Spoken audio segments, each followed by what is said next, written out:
From him, Northwest Indiana seeing the bulk of that storm now, and you can see a lot of fat flakes falling, causing whiteout conditions in Gary as drivers tried to get down the street a little earlier this morning.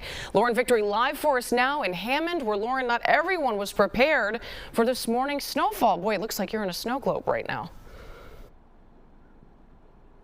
You know, Marie, we were making progress a little earlier this morning where I was able to show you some pavement, but now not so much. The roads are back to being snow covered, and there are a couple people down the street trying to get it out of the way with their snow plow and shovel. What a fun morning for them. The visibility has not been great since the snow started back up in the last hour. And as you mentioned, we spoke with one man who said he was caught off guard on his way to the gym earlier this morning. Oh, this road, I was like, dang, wait, can I say that? Oh, I was like, dang, like the road's bad. So I didn't have time to switch shoes. So I just went to the gym, and it was a little bit risky. Damn, well, he was wearing flip-flops, but told us it was okay to show his accidental shoe choice on TV. Back to the serious side, here's a look at some of the roads he and other Indiana drivers are up against. This was Gary about 30 minutes ago. Snow is falling heavily and sticking thick on the roads. Shoveling almost feels like a lost cause. Elsewhere in the region, we know that even with plows and salt trucks hard at work, slippery, icy conditions remain at some intersections. What if this is how the rest of our winter's like? That is what they're predicting. This the rest of the winter. Taking my bags, going to Las Vegas, going to LA. Now I'm playing. Yeah, that's probably what a lot of people are thinking today. Now, we did find some folks having some fun in the snow. They were at a sledding hill that's actually across the way on the other side of us, but nobody's there right now. Perhaps they're inside getting warm, drinking some hot chocolate. We'll see if any of the kids come back out a little bit later today. For now, reporting live in Hammond, Indiana, I'm Lauren Victory, CBS News, Chicago. Marie. Lauren, thanks for a look at conditions there. In Maryville, the storm forced both ramps from US 30 to I-65 to close. They were covered in ice, and so police shut down those roadways. Our crew spotted this semi-truck, also a car and a van stuck on that ramp. One man we spoke with was out trying to help people who found themselves stuck. He said the roads were not ready for the storm. There's people in the ditch everywhere.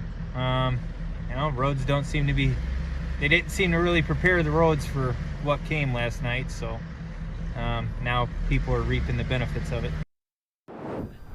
Now, those who skipped the boots this morning probably wish they hadn't. Here's a look at one commuter carefully making their way from Ogilvie train station into the West Loop, or into the Loop rather. Those bridges can get a little icy. This one packed with snow on Washington. For some people, it didn't stop their usual routines. We're hardy Chicagoans, are we not? Our Darius Johnson live along DuSable Lakeshore Drive with what he's seen all morning, including, of course, a person riding a bike and another running. Maybe that's a little too hardy for me, Darius.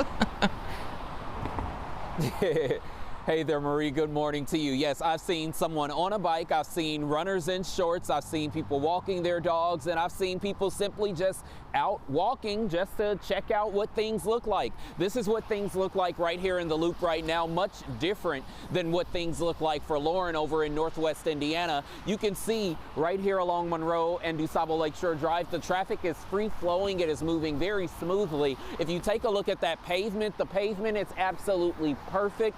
That's because a lot of those snow plows have come through here several times in formation, putting down salt and also clearing a lot of the snow from the roadway, pushing it off to the side. You can see you kind of have that slush now, and that is what we are going to see and what we are going to experience, because it seems as though that second wave of snow that we've gotten is now over with. At one point we saw whiteout conditions where we couldn't even see the buildings, and we couldn't even tell Lake Michigan was 30 yards away from us. So we still see some plows that are set up right here off to the side that are prepped and ready just in case they need to put down another layering of salt. But once again, things are good here in the Loop. For now, we're live in the Loop this morning. I'm Darius Johnson, CBS News Chicago. Marie, back to you. Glad to hear it. Thanks, Darius. Now let's go to the northern suburbs and Lake County, which is one of the hardest hit areas on the Illinois side.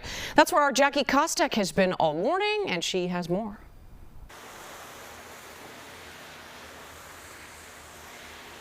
As you can see, the school buses were running on time this morning in Mundelein. They had about 3.5 to 4 inches of snow fall overnight and into the early morning hours. There was a band of that lake effect snow that fell around 7:30 this morning. It was heavy, wet, and it was sideways because of the wind playing such a role in blowing that snow around. But now in Mundelein, you can see we have bright blue skies. So I wish I would have worn some sunscreen this morning because it has been quite a change of pace out here. But again, 3 or 4 inches of snow has fallen. I did just see a tow truck driver make his way into the Panera parking lot here in Mundelein. He went in to hopefully grab some breakfast after a hard night's work of clearing the streets. But as you can see right now, the streets are really doing just fine. Some water pooled up near the curb, some slush still, but cars are moving just fine. Back to you. Thanks, Jackie.